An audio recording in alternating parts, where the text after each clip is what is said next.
Okay, great. Both of you, who do you think... I have to switch out for number 3. No, this is an unrelated okay. question. Who do you think, of all presidents, has had the best facial hair? And you can be creative. Zach? Oh, I have to go with John F. Kennedy. Come on. That was part of his entire style, was the JFK hair. I think that was indicative of the entire 1960s, which was just the Kennedy swoosh. Facial hair. Oh, facial hair? Facial hair, just in general hair. No debate. I don't know. I guess Willard Fillmore. He had a color mustache. I would probably say Lincoln because he grew his beard under recommendation from a citizen. So I thought that's kind of a good principle to go on as far as facial hair goes. I would personally say Teddy Roosevelt, the walrus mustache, and all that. That's beautiful. And now we may move on to the second big question. If you'd like to switch off. And also, if you'd like to give an introduction of yourself, Zach Urisman, Claire Carter, and we've got Luke Finnerty and Dylan Murphy. Great. As you all might know, if you've been following politics for the last 12 years, another big issue in the Middle East is our occupation, if you would consider that, of Afghanistan. Do you think that the United States has an obligation to keep the soldiers in Afghanistan, and if so, to what extent? You may go. I think where we are now is a fairly good point to stay. Taking more troops out, it's a good analogy I've been given before was you have a grip on sand. When you loosen that grip, stuff starts to fall through your fingers. It's good that you're training the troops in Iraq, or in Afghanistan, sorry, but I don't think that they're quite trained well enough yet to take over. But do you think they will be by 2014? No? Okay. What do you have to say? I think that in the past 4 years, especially with the withdrawal of U.S. troops from Iraq, we've seen an increase in focus in Afghanistan, evidenced by the surge, and we've seen also an increase in stability in Afghanistan, and we've been able to, there's still certainly problems with the Afghan Army and the Afghan National Police, especially given these green on blue attacks, but I think we've seen sort of enormous progress on that front, and I think that in the next couple years we will be able to begin drawing more troops down. I think 2014 is a feasible goal if we really redouble our efforts, make sure that we know that the Afghan National Police and the Afghan Army are going to be ready to take over. Because, I mean, in Pakistan we've got, Taliban, al-Haqqani, they're, ready to come back in. So before we leave, we do have to make sure that the Afghan Army and the Afghan National Police are ready to go. And I think that we can see that if we really focus on it by 2014. I think that is a feasible goal. And about these green on blue attacks that we've heard so much about, terrible, do you think that by staying in longer we could try to prevent things like that, like those little mishaps that we, come through in occupying Afghanistan? I think those are obviously avoidable. It's not something that's easily going to go away, so it's going to be something that's going to take time. Obviously, it's part our problem, and it's part of the Afghanistan's problem. So staying there is going to help because that's part of training. So. Okay, another out-of-the-box question. Where do both of you stand on the issue of killing the penny? Killing the penny. A penny costs, I believe, 2.6 cents to make. And, Canada has recently gotten rid of the penny. Should we get rid of the penny? Either you may start. Anyways. Wow.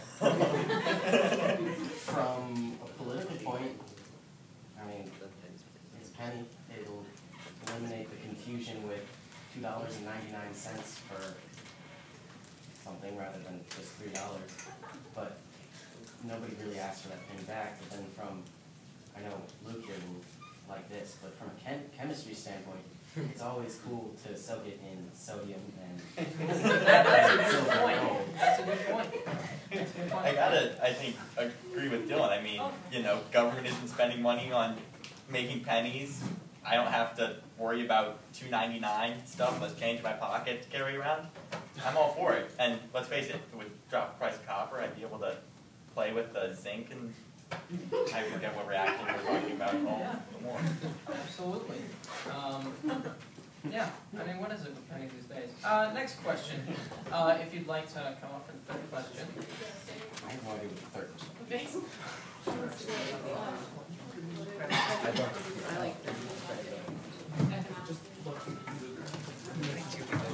This is awesome.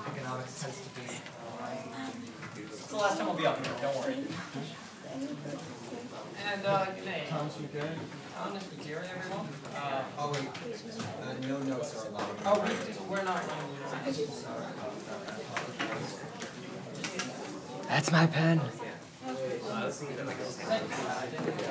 Can you give me a pen? How are we doing on time? Has my anyone pen. gone over the water? No? Most things got over like a minute and 5 seconds. That's great. That's fine by me.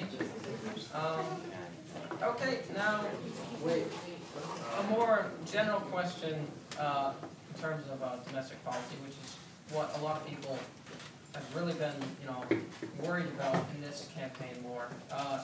Do you believe that our president in the last 4 years has done a good job in terms of getting our country back up on its feet economically? And if not, what else do you think can be or could have been done to do so? Zach, you may go first. You can approach this question from a variety of ways. I'm going to approach this from the standpoint and the standard that Mitt Romney set out. He said that we should measure the effects of the president's economic policy from 6 months when he got into office. So in July of 2009, and again, this is using Mitt Romney's standard, in July of 2009, the unemployment rate stood at 9.4%. Today it stands at 7.8%, which is a decrease of about 20%. You saw the stimulus bill, which created and saved at its peak implementation 5 million jobs. You saw 18 small business tax credits and cuts passed, which included 100% expensing, tax credits to hire veterans, tax credits to hire the unemployed. You saw a massive increase in making sure that you had enough food to eat if the recession hit you hard enough. And I think that the president needs to get his Jobs Act passed through Congress. If only the Republicans in the House of Representatives would allow him to pass it, that would bring unemployment actually estimated down to a bit under 7%. So I think that there's more to be done, there's more we have done, and I'm proud of the progress that we've made. So Thomas, do you think that he made a good case for himself? No. I'll answer that by quite simply stating that he hasn't. If you looked at when the president first came into office, what he said the unemployment rate would be around was 5%. It's nowhere near that right now.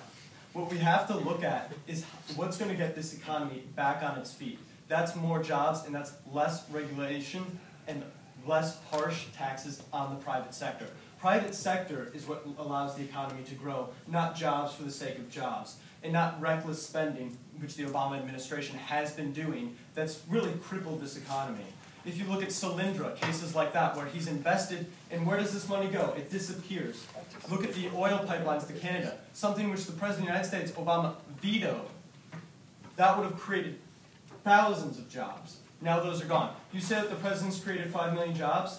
Well, look at what's happened with the private sector. Small business and the middle class are being choked. Under Mitt Romney's plan, he's allowing less taxes through budget cuts and less reckless spending.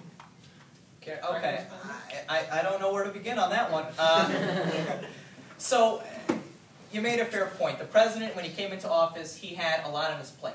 He did have the economy averaging. I want to bring up that 5% because I hear that tossed around a lot. What happened was that his advisor said that if the stimulus passed, unemployment would go down. But they thought the economy was a lot better than it actually was. They thought that that the economy had only shrunk about 3.5%. In actuality, it shrunk 9% when the president came into office. So, of course, the unemployment rate didn't go down to 5% because the situation was a lot worse than they thought it was going to be. As for Solyndra, Solyndra was a loan guarantee, was invested by the government under a loan guarantee program passed that was created from a bill passed in 2005. Hardly something that the Obama administration has done. And on top of that, Solyndra, and it's interesting that you talk about private business because the program, the loan reimbursement program that Solyndra was part of, actually invested in private businesses. Now, the Mitt Romney plan that you like to extol so much, it would raise taxes on families of 4 making less than $200,000 a year, and it would